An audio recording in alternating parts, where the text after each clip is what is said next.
अहिल्यादेवींच्या 300 जयंतीनिमित्त पंधरे आणि पंधरे पंचक्रोशीतील धनगर समाज, ओबीसी समाज यांच्या माध्यमातून दरवर्षी या ठिकाणी जयंतीचा आणि जन्मोत्सवाचा कार्यक्रम हा चांगल्या रीतीने आणि परंपरेनुसार चांगल्या पद्धतीने केला जातो।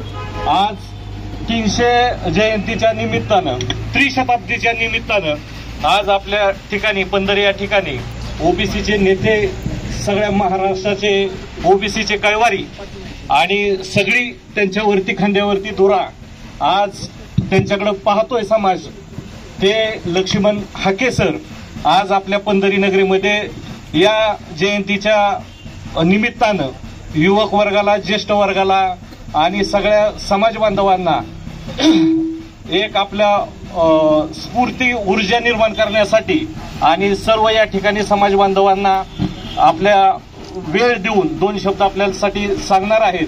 त्या निमित्तानं पंधरे नगरीमध्ये त्यांचं समाजाच्या वतीने, गाव ग्रामपंचायतच्या वतीने मी सहर्ष असं स्वागत करतो, त्यांना अभिनंदन करतो की तुम्ही आमच्या गावासाठी एक सकाळपासून कालपासून जे मुलांचं चाललं होतं ते आपण बोलवूया म्हणलं, ठीक आहे, आणि तुम्ही या पंधरे नगरीमध्ये आलात त्याबद्दल मी तुमचं पुन्हा एकदा सहर्ष असं स्वागत करतो। आता सत्कार करूया सरांचा 2 मिनिटं।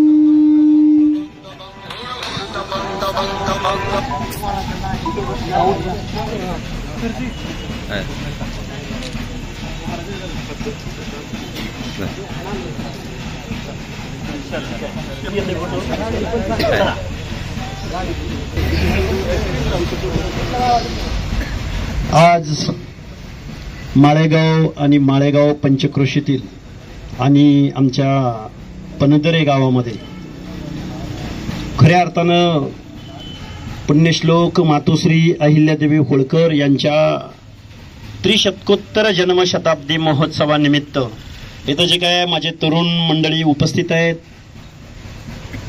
आणि त्यांनी जे इथं वाजत गाजत आमचं स्वागत केलं त्याबद्दल मी या सर्वांचं आभार व्यक्त करेन।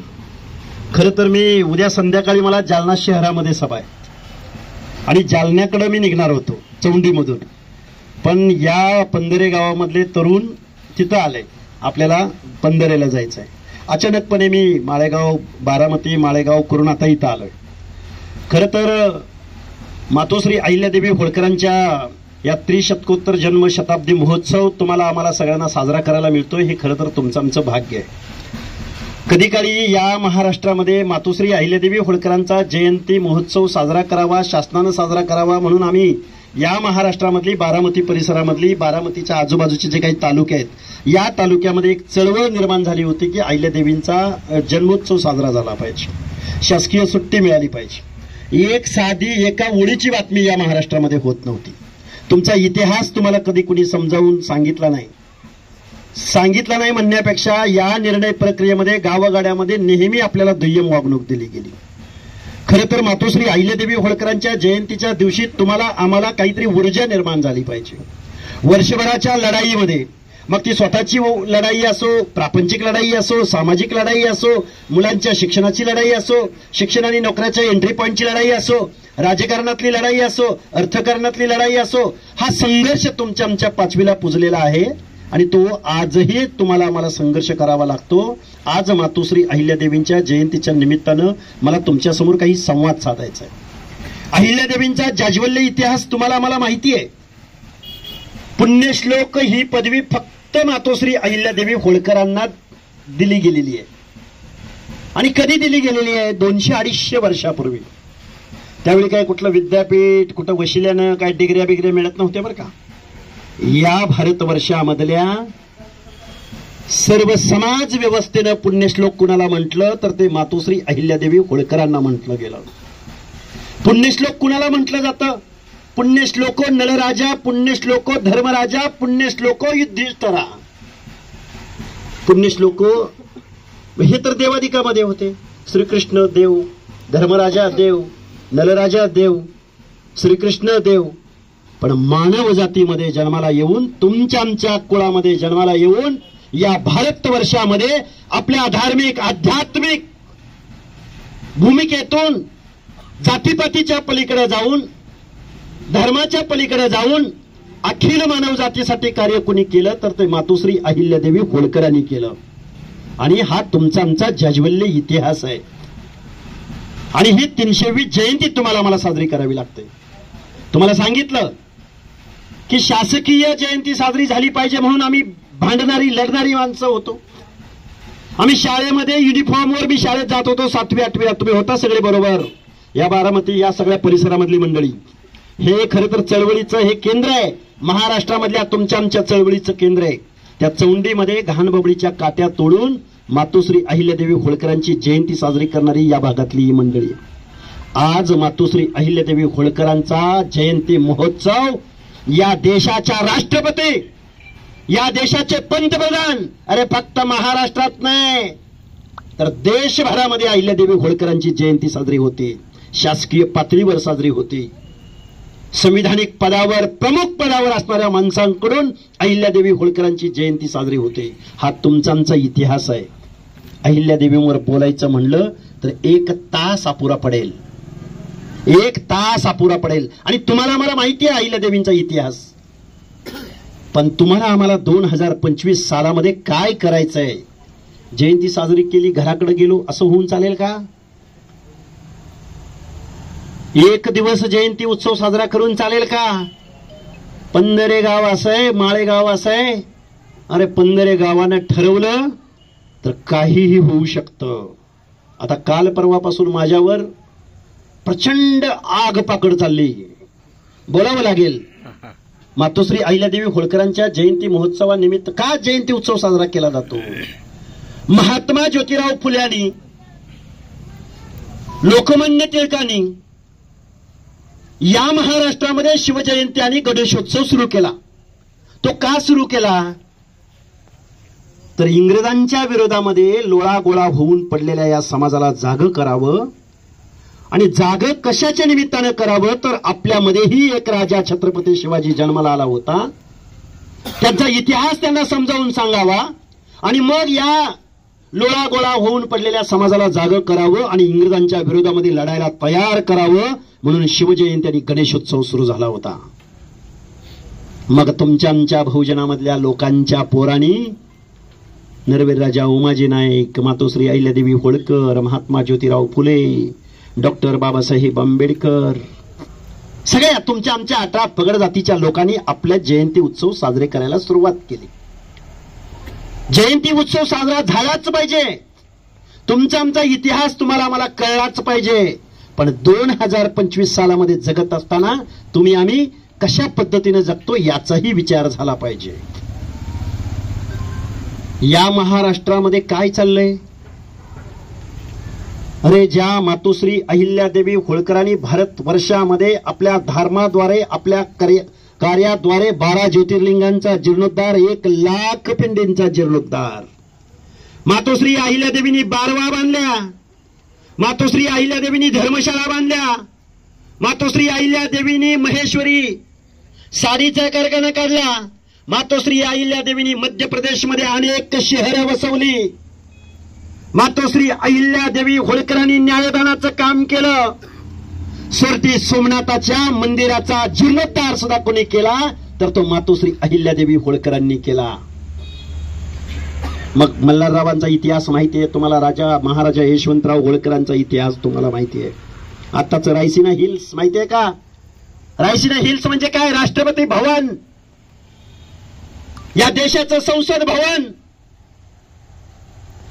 रायसीना हिल्स देशाचं संसद भवन होळकरांच्या जागेवर दिल्लीमध्ये उभा आहे. आटके पार झेंडा फडकवण्यामध्ये कोणाची मर्दुमकी होती तर ती होळकरांची होती. मी खूप जबाबदारीने हे शब्द वापरतोय. या देशामध्ये सर्वात शेवटी पराभूत झालेला राजा कोण होता? कुठलं संस्थान पराभूत झालं होतं तर ते महाराजा यशवंतराव होळकरांचं. आणि यशवंतराव होळकरांना कसं पराभूत केलं माहितीये का? शिंदे इंग्रजांच्या बाजूला, भोसले इंग्रजांच्या बाजूला, पवार इंग्रजांच्या बाजूला, सगळे इंग्रजांच्या बाजूला, सगळ्यांनी मिळून फंद फितुरी करून महाराजा यशवंतराव होळकरांचा पराभव केला. त्या मल्हारराव होळकरांच्या, त्या मातोश्री अहिल्यादेवी होळकरांचा, त्यांचे तुम्ही आम्ही वारस आहोत. मग मी तुम्हाला काय सांगितलं मगाशी, रायसीना हिल्स वरती जिथं संसद भवन उभं आहे, ते संसद भवन आजही तुमची वाट बघतंय. अरे ज्या होळकरांच्या जागेवरती संसद भवन उभं आहे, ते संसद भवन म्हणते की होळकरांच्या महाराष्ट्रामधून एक तरी संसद सदस्य या देशाच्या संसदेमध्ये निवडून येईल. नाही गेला. किती वर्ष झाली देशाला स्वातंत्र्य मिळून. तुम्हाला आम्हाला गावगड्यात सरपंच पदासाठी भावकीत तुमच्यात आमच्यात भांडणं लावली गेली. त्याला तुम्ही आम्ही ही जबाबदार आहे. गावगाड्यामध्ये पंचायतीला तुम्ही आम्ही भांडत बसलो, गावगाड्यामध्ये जिल्हा परिषदला तुम्ही आम्ही भांडत बसलो. काय असतं ग्रामपंचायतीत? आता काही लोक म्हणतील हे राजकीय बोला. यस, मी राजकीय बोलतोय. ज्या मातोश्री अहिल्यादेवी होळकरांनी राजदंड राजकारणाच्या माध्यमातून राज्य केलं, मग तुम्ही आम्ही राजकारण करायचं नाही, फक्त जयंती साजरी करायची, फक्त सामाजिक बोलायचं. हक्क आणि अधिकारावर तुम्ही आम्ही कधी बोलणार आहोत? काल परवापासून या महाराष्ट्रामध्ये मी बोलतोय, एक सर्वसामान्य कुटुंबामधला पोरगा म्हणून बोलतोय. मी आमदार खासदार अजिबात नाही. मी काय म्हणतोय की या महाराष्ट्रामध्ये 50%हून जास्त ओबीसींची संख्या आहे. या महाराष्ट्राचं 4.5 लाख कोटीचं बजेट आहे. या महाराष्ट्राचे अर्थमंत्री सन्माननीय अजितदादा पवार आहेत. गेली 20 वर्षे अर्थमंत्री या महाराष्ट्राचे कोण आहेत? तर अजितदादा पवार आहेत. आम्ही काय बोलतोय? आमचे हक्क आणि अधिकाराबद्दल बोलतोय, आमच्या बजेटबद्दल बोलतोय, आमच्या महाज्योतीला पैसा मिळाला पाहिजे म्हणून बोलतोय, अहिल्यादेवी होळकर महामंडळाला पैसे मिळाले पाहिजेत म्हणून बोलतोय, वसंतराव नाईक महामंडळाला पैसे मिळाले पाहिजेत म्हणून बोलतोय. गावगाड्यातल्या 18 पगड जातीच्या विजयंतीची 8 महामंडळं जाहीर झाली. त्या महामंडळाला या अर्थमंत्र्यांनी 1 रुपयाचा निधी दिला नाही. जबाबदारीने बोलतोय. तुमचं आमच्या पंचायत राजमधलं आरक्षण चॅलेंज आहे. शिक्षण नोकऱ्याच्या एंट्री पॉईंटचं आरक्षण चॅलेंज आहे. अरे कधी काही लढणारी माणसं तुम्ही गावाच्या गाव, प्रत्येक गावामध्ये गेलं की एक आडनावाचं माणूस आहे, आडनावाची भावकी आहे. ह्या गावात गेलं कोकरे, त्या गावात गेलं शेळके, त्या गावात गेलं अजून काय, त्या गावात गेलं अजून काय. प्रत्येक अरे गावाच्या गाव. साहेब मी सकाळी त्या कर्नाटकच्या बाउंड्रीवरून चौंडीपर्यंत गेलो, चौंडीवरून इकडे गेलो. एक गाव असं नाही की जिथं पिवळा झेंडा फडकत नाही, जिथं अहिल्यादेवींची जयंती साजरी होत नाही.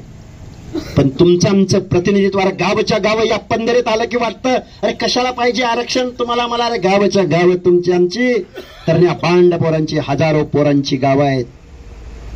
पण मुंबईच्या मंत्रिमंडळाच्या यादीवरती नजर फिरवली की तुमचा आमचा माणूस तिथं औषधाला सुद्धा सापडत नाही, औषधाला सुद्धा. आणि मग ज्या अर्थमंत्र्यांनी तुमचा निधी नाकारला, एससी आणि एसटी बांधवांचा निधी 746 कोटी रुपयांचा निधी बाजूला डायल्यूट केला, दुसऱ्या योजनांना दिला, सामाजिक न्यायाचा निधी दुसऱ्या योजनांना दिला.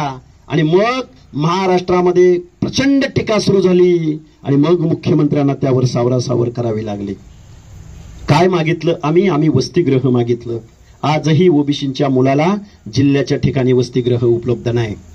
आजही तुमच्या आमच्या महामंडळाला पैसे मिळत नाहीत. आजही तुम्हाला आम्हाला स्कॉलरशिपला पैसे मिळत नाहीत. आणि ह्यांचा एखादा कारखाना बंद पडला, 100 कोटी, 125 कोटी, 150 कोटी. अरे चोरांना तुम्ही तिजोरीच्या चाव्या दिल्या. कोण देणार आहे तुम्हाला? अरे भीक मागितल्यानं भिक्षा वाढली जाते, पण संघर्ष केल्याने हक्क आणि अधिकार मिळतात. गावगाड्यातल्या अनेक लोकांना तुम्हाला मला एकत्र घ्यावं लागेल, त्यांच्या हिताची भाषा बोलावी लागेल, जाती जातीची अहिल्यादेवी होळकरांचं कार्य आठवावं लागेल. म्हणून जयंती साजरी करणं आवश्यक आहे, जयंतीला ऊर्जा मिळवणं आवश्यक आहे. काय झालं? या पंधरे गावाची ताकद मला चांगली माहिती आहे. पंधऱ्यानं ठरवलं ना बारामतीचा आमदार कुणाला बनवायचं ते पंधरे गाव ठरवू शकतं. उमोगाम नाही बोलत, तुमच्या गावात आलोय म्हणून बोलतोय असं नाही. एक कुठला तरी फुटका नेता म्हणला की या लक्ष्मण हाकेला मी महाराष्ट्रात रस्त्यावर फिरू देणार नाही. आता त्या पक्षाचं त्याचं नाव घेऊन त्याला मोठा नाही करत, पण त्याला सांगा मी आज बारामतीत आलोय. जालन्याला जाणार होतो पण बारामतीत आलोय, पंधरात आलोय, ये अडवायला. हे तुम आगे बढ़ो, हम तुम्हारे साथ है. कुणाच्या तरी विरोधात खरं तर मातोश्री अहिल्यादेवी होळकरांची जयंती आहे.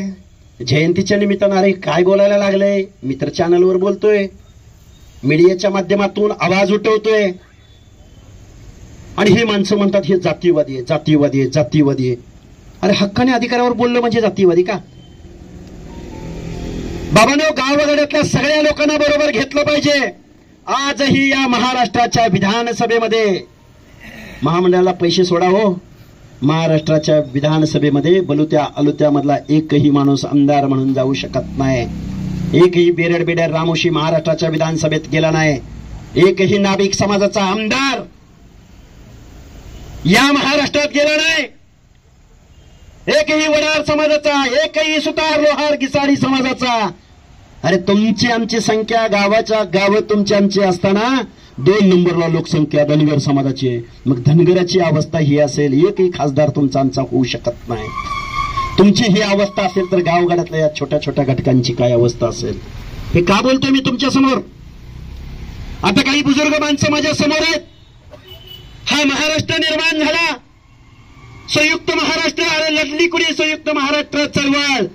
अमेर शेख, अण्णाभाऊ साठे, प्र के आत्रे, महाराष्ट्रामधल्या कामगारांनी, महाराष्ट्रामधल्या 18 पगड जातीच्या माणसांनी संयुक्त महाराष्ट्राची चळवळ लढली.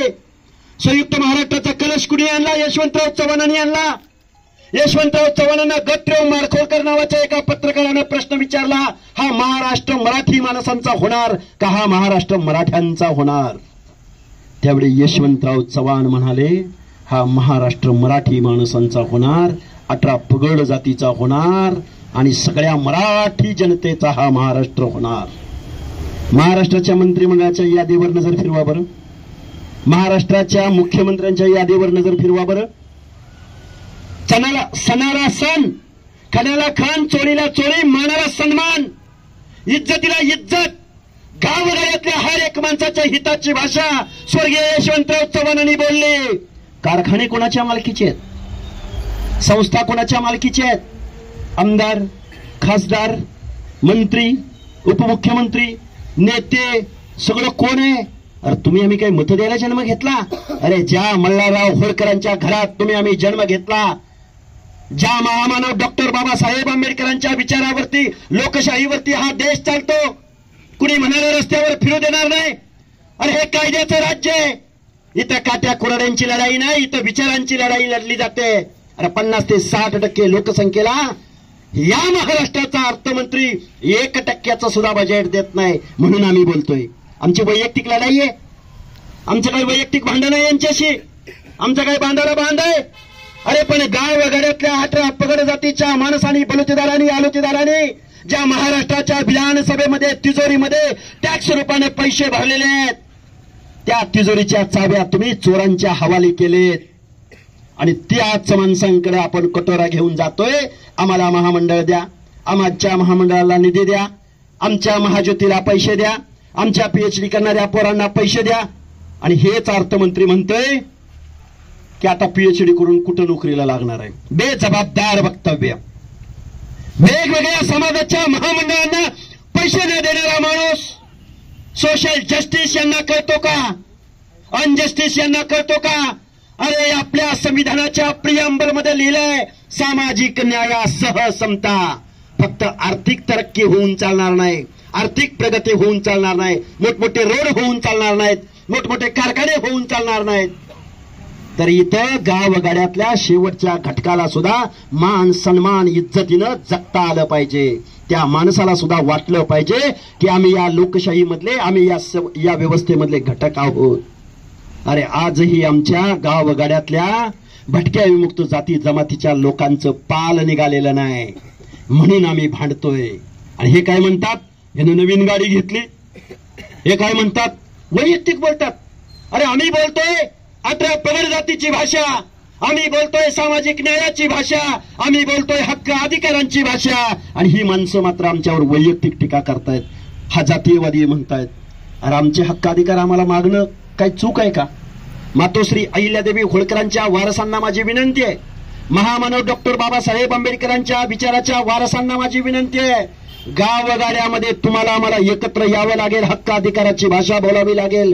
अरे एक वेळ पंचायती गेली चालेल, झडपी गेली चालेल, पण महाराष्ट्राच्या विधानसभेमध्ये जायची वेळ येते त्यावेळी गावातल्या दोन पार्ट्यांचं भांडण करून चालणार नाही, भावकीचं भांडण करून चालणार नाही. कायद्याच्या सभागृहामध्ये तुमचा आमचा प्रतिनिधी गेला पाहिजे. या तुम्ही म्हणाला हे राजकीय, हो राजकीय बोलतोय, निश्चित बोलतोय, मला त्याची खात्री आहे. मी आज पंधरे गावामध्ये आलोय, कुणीतरी मला चॅलेंज केलं की कसा फिरतोय बघू महाराष्ट्रात. मी त्यांच्याच बालेकिल्ल्यात पंधरे गावामध्ये आलोय आणि या सगळ्या तरुणांनी मला इथं वाजत गाजत आणलंय, म्हणून जबाबदारीने या गोष्टी बोलाव्या लागतात. कारण तुम्ही तर मला इतर दिवशी कसे एकत्र भेटणार. आज मातोश्री अहिल्यादेवी होळकरांचा एक पवित्र दिवस आहे. सगळी लोक हा जयंती महोत्सव साजरा करतायत. आपल्या हक्क अधिकाराची लढाई, आपल्यासारख्याच गावगाड्याच्या इतर समदुःखी लोकांची लढाई तुम्हाला मला लढावी लागेल. आम्हालाच मिळालं पाहिजे, मलाच मिळालं पाहिजे, मलाच मिळालं पाहिजे नाही. पंक्तीला बसलो मला वाढ म्हणून आपल्याला वाढून खाताना तर कसं वाटेल. पंक्तीला बसले अरे ह्याला एक लाडू वाढ म्हणलं की तो वाढते आपल्याला पण वाढेल ना. डॉक्टर बाबासाहेब आंबेडकरांनी हा लोकशाहीचा सुग्रास असा स्वयंपाक बनवलाय. हा स्वयंपाक शेवटच्या घटकापर्यंत पोहोचला पाहिजे म्हणून डॉक्टर बाबासाहेब आंबेडकर रात्रंदिवस झटले. या ओबीसींना आरक्षण भेटलं पाहिजे, या विजयंतीला आरक्षण भेटलं पाहिजे म्हणून डॉक्टर बाबासाहेब आंबेडकरांनी आपल्या कायदेमंत्री पदाचा राजीनामा दिला होता. हा लढा आजचा नाही. पंचायत राजच्या आरक्षणाची लढाई आजची नाही, ओबीसीची लढाई आजची नाही. अरे डॉक्टर बाबासाहेब आंबेडकरांना सुद्धा इथल्या व्यवस्थेने विरोध केला होता. एकच शेवटचं उदाहरण सांगतो आणि माझं मनोगत थांबवतो.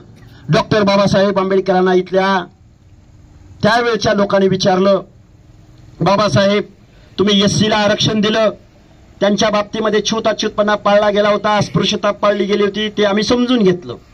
तुम्ही एसटीला आरक्षण दिलं, जे जंगलामध्ये राहतात, जे डोंगराच्या कुशीला राहतात त्यांना तुम्ही आरक्षण दिलं, आम्ही समजून घेतलं. पण गावातल्या माळ्याला, साळ्याला, कोळ्याला, तेल्याला, हटकराला, धनगराला, सनगराला, वंजाऱ्याला, परटाला, गुरवाला, गडशाला, सोनाराला, सुताराला, लोहाराला, कुंभाराला, बेरडाला, रामुशाला, ह्या लोकांना बाबासाहेब तुम्ही का आरक्षण देताय. डॉक्टर बाबासाहेब आंबेडकर म्हणाले, गेल्या हजारो वर्षाच्या कालावधीमध्ये ज्या लोकांच्या बाबतीमध्ये सोशल डिस्क्रिमिनेशन झालं, ज्यांना दुय्यम वागणूक दिले, त्या माणसांना सुद्धा मला शिक्षणाच्या प्रक्रियेत घ्यायचंय, त्या माणसांना सुद्धा मला लोकशाहीमध्ये प्रतिनिधित्व द्यायचंय. जे डोंगराच्या कुशीला आहेत, जे व्यवस्थेच्या बाहेर आहेत, जे शिक्षण घेऊ शकत नाहीत, त्या जातीमध्ये जन्माला आले म्हणून त्यांना हीनतेची वागणूक दिली जाते, त्या लोकांना तुम्हाला आम्हाला न्याय द्यावा लागेल म्हणून मी ओबीसींना आरक्षण देतोय. देशाला स्वातंत्र्य 47 साली मिळालं, तुम्हाला आम्हाला ओबीसी विजयंतीचं आरक्षण मिळालं 1994 साली. आणि तेच आता यांच्या पोटात दुखायला लागलंय आणि तेच आता त्यांना यातून सरपंच, अरे कुठेतरी आमचा सरपंच व्हायला लागला होता, कुठेतरी आमचा नाना पाटील कुठेतरी जिल्हा परिषदेचा अध्यक्ष झाला होता, आता होईल पंधऱ्यात एखादा झडपीचा अध्यक्ष, पण सभापती होईल का आता तरी हे सगळे घुसले तर. ही लढाई विचारांचे, तत्वांचे, लोकशाहीचे, हक्काधिकाराची आहे. म्हणून तुम्हाला आम्हाला जागा झालं पाहिजे. या महाराष्ट्रामधल्या प्रत्येक जिल्ह्यामध्ये वादळ उभा आहे. या महाराष्ट्रामधल्या माळेगावच्या खंडोबाला आम्ही तिथून या ओबीसीचा लॉंग मार्च मुंबईच्या दिशेने घेऊन जाणार आहोत. आणि बारामती तर BK कोकरेंच्या विचाराच्या वारसदारांची बारामती आहे. अरे तुम्हाला मला लढावं लागेल, भांडावं लागेल, तुम्हाला आम्हाला रस्त्यावरची लढाई लढावी लागेल. एकदा जर गावगाड्यातली ही सगळी ओबीसी मंडळी जर जागी झाली आणि एकत्र आली तर ह्यांना पळायला जागा भेटणार नाही. पळायला खूप तात्विक बोलतोय, खूप विचाराचं बोलतोय, व्यवस्थेच्या विरोधात बोलतोय, कुठल्या वैयक्तिक माणसाच्या विरोधात बोलत नाही, कुठल्या घराच्या विरोधात बोलत नाही. अरे तुमची आमची माणसं, अरे कधी काळी तलवारी गाजवणारी छत्रपती शिवरायांच्या राज्यामध्ये सरदार म्हणून काम करणारी माणसं पंचायतीच्या तिकिटासाठी मोताद झालेत. घरात दारात जाऊन बसावं लागतं. निवडणुका लढताना भावकीत जिरवून तुमची आमची ताकद या मातीमध्येच गारद केली जाते. तुम्हाला आम्हाला जागं व्हावं लागेल, तुम्हाला आम्हाला हक्क अधिकार टिकवावे लागतील. एक बिरोदेव ढोणे नावाचा पोरगा एक UPSCची परीक्षा काल परवा पास झाला तर अख्ख्या महाराष्ट्रातल्या लोकांना वाटलं आमचाही कलेक्टर झाला बरं का. प्रत्येकाचं ऊर भरून आलं. ही भावना आहे आमची, हा रोष आहे. आम्हाला डावललं जातंय, आम्हाला प्रतिनिधित्व भेटत नाही, आम्हाला मंत्रिमंडळात आमच्या प्रश्नावर बोलणारा धडपडणारा माणूस या कायद्याच्या सभागृहात मंत्रिमंडळात दिसत नाही, त्याला बाजूला काढलं जातं. छगनराव भुजबळ बोलले, मोठ्या मोठ्या सभा घेतल्या, त्यांना सुद्धा 6-6 महिने लटकावलं जातं. हा रोष आहे, ही आमच्या समूहाची भावना आहे. अरे तुम्ही कारखाने काढा ना, आम्ही मागितले तुमचे कारखाने. तुम्ही संस्था काढा ना, आम्ही मागितले तुमच्या संस्था. आम्ही काय मागतोय? आमच्या पोरांना स्कॉलरशिप मागतोय, आमच्या पोरांचे शिक्षण आणि नोकऱ्यामधलं सामाजिक न्यायाचं प्रतिनिधित्व द्या, ही आमची मागणी आहे. पण आता नाही, राजसत्ता आणि राजपाठ हा मागून मिळत नसतो, तर तो नेहमीच हिसकावून घ्यायचा असतो. हे तत्व तुम्हाला आम्हाला आत्मसात करावं लागेल, राज्यकर्ते जमात बनावं लागेल, तरच मातोश्री अहिल्यादेवी होळकरांचा 300वा त्रिशतकोत्तर जन्म महोत्सव साजरा केल्याचं सार्थक तुम्हाला आम्हाला भेटल. जयंती साजरी करायची, घरी जाऊन बसायचं. अरे प्रत्येकाची वैयक्तिक प्रापंचिक लढाई आहे ना, मान्य ना मला. चांगले कपडे मिळाले, चांगली गाडी मिळाली, चांगलं घर बांधलं. अरे याच्याही पलीकडे पंधरे गाव आहे. अरे पंधऱ्याच्या पलीकडे बारामती तालुक्याचं ठिकाण आहे, त्याच्याही पलीकडे पुणे जिल्ह्याचं ठिकाण आहे, त्याच्याही पलीकडे मुंबई राजधानीचं ठिकाण आहे, त्याच्याही पलीकडे दिल्ली. तुमच्या आमच्या हिताचा कायदा गावच्या ग्रामपंचायतीत लिहिला जात नाही. तुमच्या आमच्या हिताचा कायदा पुण्याच्या जिल्हा परिषदेमध्ये, पुण्याच्या पंचायत समिती कार्यालयामध्ये लिहिला जात नाही. तुमच्या आमच्या हिताचा कायदा मुंबईच्या विधानसभेत आणि देशाच्या संसदेत लिहिला जातो. कोण बोलणार देशाच्या संसदेत? गावगाड्यातल्या ओबीसीची जातनिहाय जनगणना झाली पाहिजे, गावगाड्यातल्या ओबीसीला घर मिळालं पाहिजे, मान सन्मान इज्जत मिळाली पाहिजे. कोण बोलणार? एक स्वर्गीय गोपीनाथराव मुंडे तुम्हाला मला ओळख देऊन गेला. तुमच्या आमच्यामध्ये माणसं जर निर्माण झाली असती, या महाराष्ट्रामध्ये पर्याय निर्माण झाला असता, तर राजकारणातलं सॅच्युरेशन एकाच घरात सत्ता. किती किती पदं असावीत एका एका घरामध्ये. म्हणून बाबांनो, मातोश्री अहिल्यादेवी होळकरांची 300वी जयंती साजरी होत असताना काही तात्विक काही मुद्दे तुमच्या समोर मांडायचा प्रयत्न करतोय, केला. पण आम्हाला कोणी चॅलेंज केलं, महाराष्ट्रातल्या रस्त्यावर फिरू देणं. सूरज चव्हाण नावाचा कोणतरी कुठल्या तरी पक्षाचा प्रमुख आहे की महाराष्ट्रात तुम्हाला फिरू देणार नाही. मी आज बारामतीत आलोय, बारामतीतनं पंधऱ्यात आलोय, उद्या जालन्याला जातोय, महाराष्ट्रभर फिरतोय. ही विचारांची लढाई आहे, लोकशाहीतली लढाई आहे, हक्क अधिकाराची लढाई आहे. आणि मातोश्री अहिल्यादेवी होळकरांच्या 300व्या जयंतीच्या निमित्तानं या तरुणांनी मनामध्ये ऊर्जा भरून वर्षभरामध्ये प्रत्येक लेवलच्या लढाईमध्ये कॉन्फिडन्सनं समोर गेलं पाहिजे. विद्यार्थ्यांना अभ्यास केला पाहिजे, नोकरदारानं नोकरी केली पाहिजे, आपल्या सामाजिक सोशल बॅकवर्ड लोकांना प्राधान्यक्रमानं त्याचं काम केलं पाहिजे. एक शेवटचं उदाहरण सांगतो, तुम्ही ऐकताय म्हणून.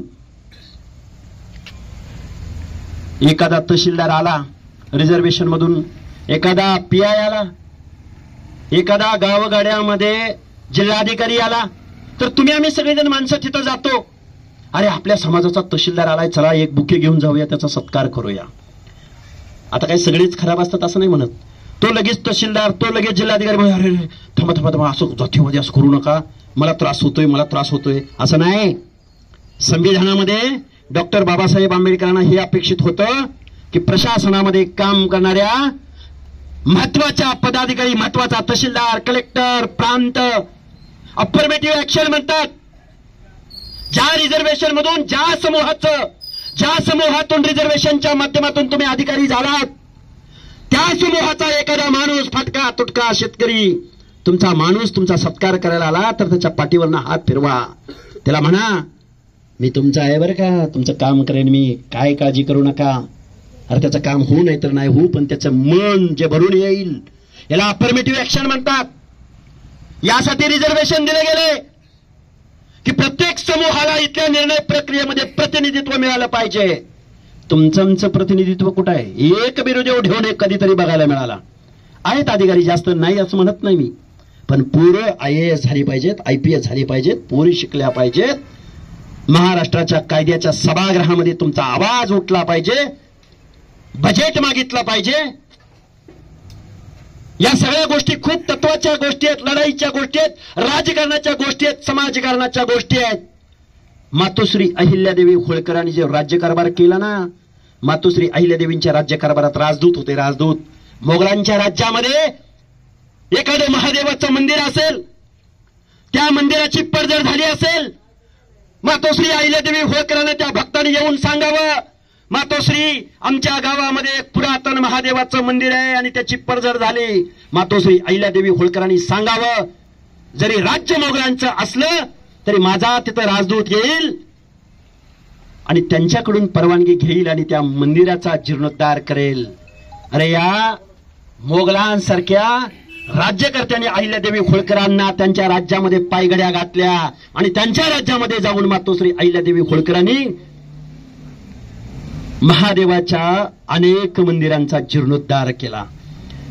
काय राजकारण कुशलता असेल, काय न्यायदानाची प्रक्रिया असेल मातोश्री अहिल्यादेवी होळकरांची. बारवा बांधल्या, गावं फिरवण्याची प्रथा, सातबाऱ्याची प्रथा, न्यायदानाची प्रथा. मी जर चुकीचा निर्णय घेतला, मी घोंगड्याच्या पांढऱ्या दशीवर बसलेली एक राज्यकर्ती आहे. मला जे जीवन मिळालंय माझ्या पतीच्या निधनानंतर ते मला बोनस आयुष्य आहे. हे मल्हारी मार्तंडाच्या कृपेने मला राज्यकारभार करायला मिळतोय. मी जर चुकीचं वागलं तर मला त्याचं प्रायश्चित्त मल्हारी मार्तंडासमोर द्यावं लागेल, भोगावं लागेल. असं मानून राज्यकारभार ज्या मातोश्री अहिल्यादेवी होळकरांनी केला त्यांचे तुम्ही आम्ही वारस आहोत. पंधरे गावातल्या तरुणांना माझं सांगणं आहे, आज अहिल्यादेवी होळकरांच्या विचारांचा वारसा तुम्ही आम्ही जपूया आणि एक चांगल्या पद्धतीचं जीवन, आपलं अवेअरनेस वाढवूया. आपलं कुठे चुकतंय, कुठे बरोबर येतंय, काय होतंय, आपलं नक्की काय अडचण आहे आपली, हे संवादामधून, जयंतीसारख्या प्रोग्राममधून, मेळाव्यामधून तुम्हाला आम्हाला याचा विचार करावा लागेल. एखादी लढाई, एखादी निवडणूक लढायला लागली, ही लोकशाही आहे. लोकशाहीमध्ये 5 वर्षामध्ये किमान 5दा निवडणुका येतात. लोकशाहीमध्ये निवडणुकीला टाळूनच चालत नाही, कारण निवडणुका झाल्याशिवाय माणसं निर्णय घ्यायला बसत नाहीत आणि माणसं निर्णय घ्यायला बसली नाहीत तर तुमचं आमचं पुढं जातच नाही. म्हणून विचारानं, एक व्यक्ती एक मूल्य एक मत. बाबासाहेबांनी सांगितलं तुम्हाला राज्यकर्ते जमात व्हायचंय. झालो काय आम्ही? मागतकरी जमात. राज्यकर्ते जमात व्हायचं असंच म्हणले का बाबासाहेब? अरे 1,00,000 मुलाच्या मताचा अधिकार तुम्हाला मला दिला आणि तुम्ही आम्ही काय करतो? ह्या सगळ्या गोष्टीचा जिसकी संख्या जितनी भारी उसकी उतनी सत्ता में भागीदारी. जाऊ दे ना 5-50 आमदार महाराष्ट्राच्या विधानसभेत, काय अर्थमंत्री, काय अजितदादा तुमचा निधी अडवतोय? जाऊ दे ना देशाच्या संसदेमध्ये 5-10 खासदार. संख्या कमी आहे तुमची? कुणी सांगितली तुमची संख्या कमी आहे? महाराष्ट्रामध्ये, अरे कर्नाटकच्या बाउंड्री पासून पुण्या मुंबई पर्यंत चालला ना माणूस, प्रत्येक गावामध्ये 10,000, 5,000, 2,000, 4,000, 7,000 गावचे गाव तुमचे. इतिहास विसरला तुम्ही. तुमचा इतिहास कुठे आहे? तुमचा इतिहास. म्हणून मातोश्री अहिल्यादेवी होळकरांच्या जयंतीच्या निमित्तानं सकारात्मक ऊर्जा घेऊया आणि पुढच्या संघर्षाला तयार होऊया एवढा आशावाद व्यक्त करतो. बोलता बोलता खूप बोललो, आगंतुकपणे तुमच्या गावामध्ये आलो. उद्या जालन्याला संध्याकाळी जातोय. तुम्ही सोशल मीडियाच्या माध्यमातून बघत राहा. खोटं बोलायची काहीच आवश्यकता नाही. जनतेने गाडी दिली, अरे माझी काय कुवत आहे, हैसियत आहे, आम्ही हक्क अधिकाराची भाषा बोलतोय, आम्ही पळत राहणार, आम्ही लढत राहणार.